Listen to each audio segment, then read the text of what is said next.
I want us to get into what is the actual content of the problem. I want us to get crystal clear about what is actually the issue that is hurting us here.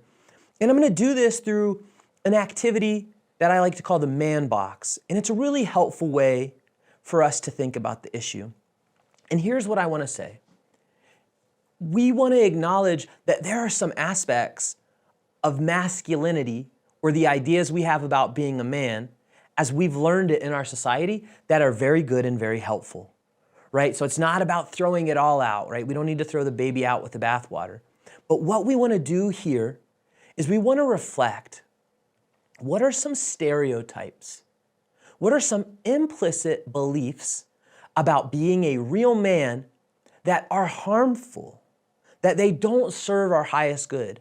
Maybe they have some unintended consequences that negatively impact our lives, right? So again, we're not saying everything about being a man or about masculinity is harmful. We just want to identify what are some of the stereotypes that we've inherited that maybe they were helpful for a different generation, but they're actually making our life worse now.